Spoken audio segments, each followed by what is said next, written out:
What's cracking? It's your boy Trey Gear. This is the first of hopefully many music tutorials, music production tutorials. Let's cut a long story short. I've made this banging classic hip hop loop just by playing on the MIDI keyboard and whatnot. Lesson one is just going to be to show you guys how to make boom bappy type drums to complement that classic hip hop type track. So without further ado, let's just get it cracking.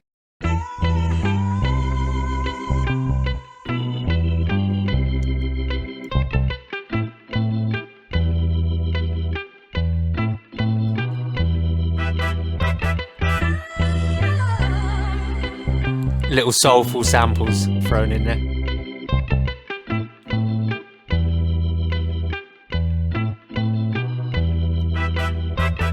Obviously, what is lacking at the minute is drums. So what I'm going to do actually is just chop an old drum break. I think I got some here somewhere.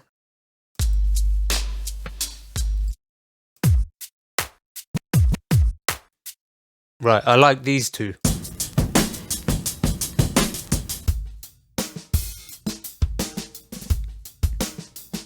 Okay, so that one's a little bit more clean, but this one's a bit more gritty. Alright, let's rock with that one. Okay, so this has actually already told me the BPM. If that wasn't the case, what I usually do is right click up here where the tempo is, bring up the tap and just tap it in. You know, right click the WAV file itself, edit in audio editor, put that on a loop, put that on loop and just tap to the beat, and that should give you a rough idea of where we're at. I'm going to bring this project tempo back to 148 because that's what the loop is, I believe. So yeah, this is already 85. I know what that is. And it's just gone mad and double timed it up, obviously to match this 148. So if I play this just on a little loop, almost like some drum and bass type stuff, what I'm going to do is set this to stretch so that any audio clips, instead of pulling them and, you know, being able to uncover and cover certain bits, it's going to stretch it with the tempo. So this is taking up half a bar. I'm going to make it take up the whole bar, and that should slow it down by half time. So let's listen to that.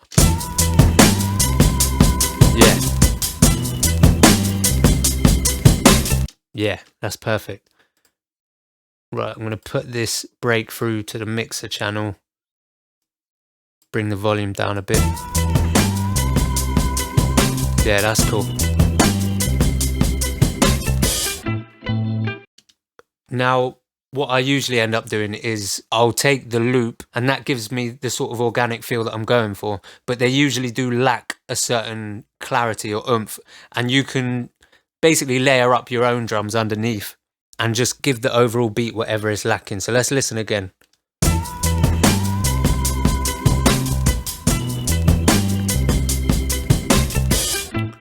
Okay, so I would usually layer my own kick and my own snare, and probably even a hi-hat as well. I like where the snare's at in this break already. What I'll probably do is just throw my own kick drum under it. Let's see what frequencies are active at the moment. Turn my mic off there.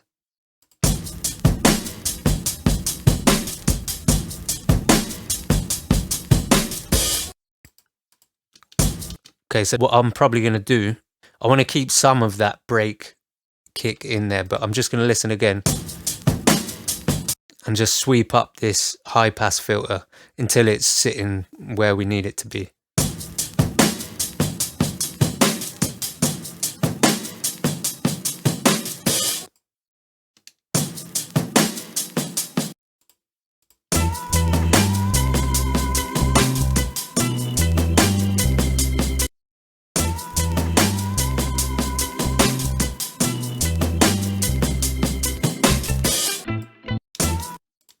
Okay, we're gonna grab a kick drum now that kind of complements that.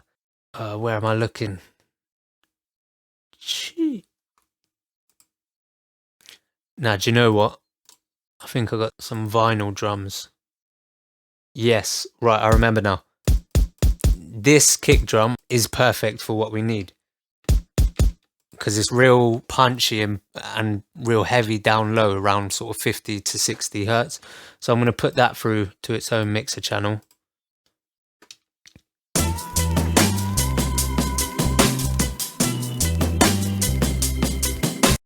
I'm just going to create a pattern so that it goes with what the break is doing. So let's listen.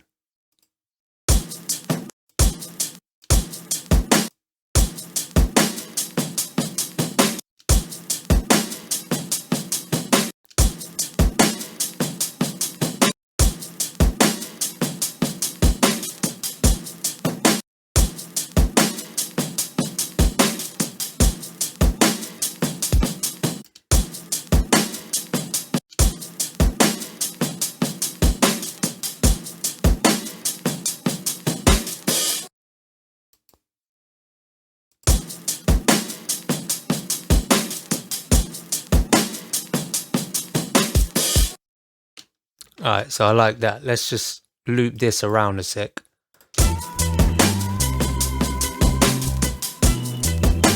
you know what? This is another thing I like to do. This break, although it's sounding sick on its own, just the way we've taken it out of the box, I'm going to chop it up a little. And because it's already snapped to the grid and it's in time with the rest of the beat anyway, yeah, boom. Right, so we'll just take the slice tool out. Let me listen to these drums on their own. Right, so I'm going to take where the kick is at. I'm just going to make a slice there. I'm going to make 2 of these.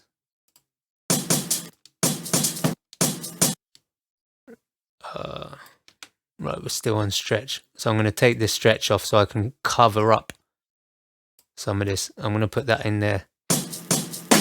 There we go. Right, now let's go back into the drums that we've created and make this follow the same pattern. So there we go. Because to be fair, I think that will complement the actual vibe of the loop more as well. So let me listen to this.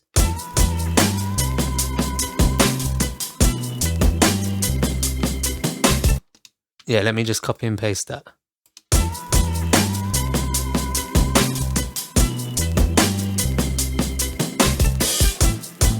Yeah. Do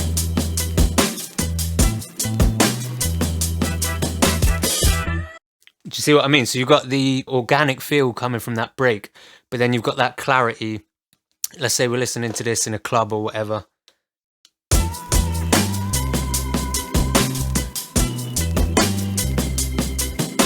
Yeah, we've got that kick drum.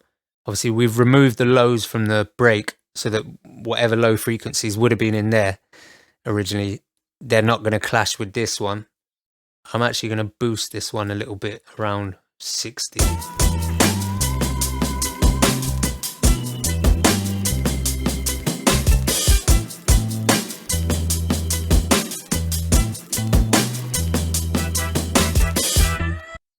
And again, because this is all about clarity for me with these drums, I always like to slap on a transient processor of some sort. We're going to use Transpire today.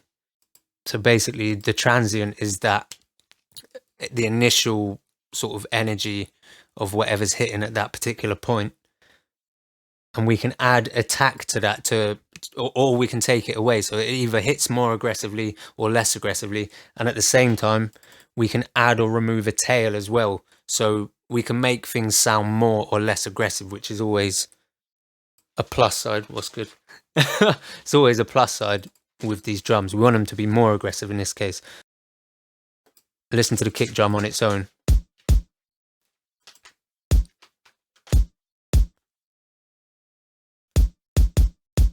Right, and I'm just gonna, we'll go extreme. Let me slap on a load of attack a minute and you'll hear the difference.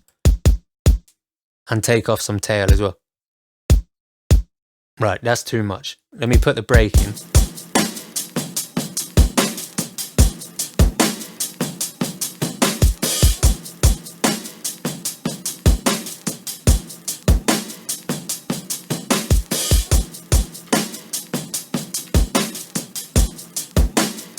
Yeah, I like that. And you know what? Obviously, we've got the break there doing its thing at the moment. I'm going to slap a transient processor on that one as well. Just to tighten it up. Every drum that hits in this loop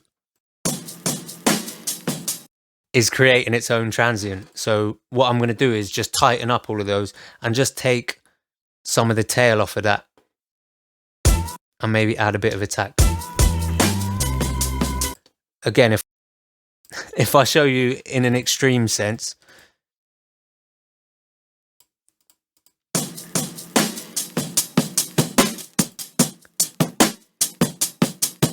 see any of that natural reverb that was there with, you know, the original drummer playing that loop is gone, and it almost cleans it up and makes the drums a lot more snappy. I don't want to clean it up too much, but let's clean it up a little.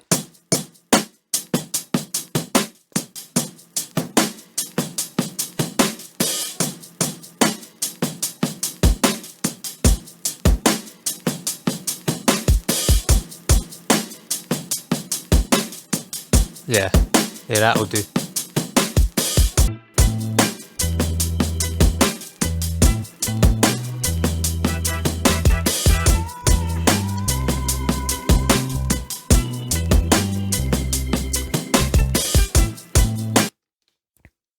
And of course, then once you've done that, you can add your own claps, you can add your own percussion, maybe bongos, extra hi-hats, whatever. There's no rules to this, but just as a quick rule of thumb, we've grabbed a break, we've chopped it up a little. It kind of sounded good out of the box anyway, but we've chopped it up a little just so it complements the loop that we already had set out for us. Yeah, and then we've backed it up with our own drums just to give it that punch, that clarity. And what we're left with is kind of a pretty sick sounding hip hop beat. So I'll play it for you one more time.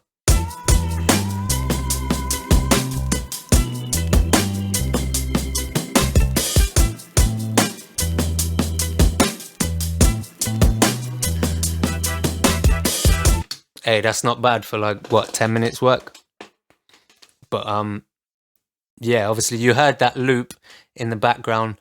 If you're looking to get to grips with sort of sound selection, sound design, or chord progressions, or, you know, just an insight on how you create loops like that, that's probably going to be my second video. So, and that's if I get to grips with the editing process. This is all a learning curve, but anything I know, I'm willing to teach, and anything you know, I'm hoping to learn. So, bam, there we go.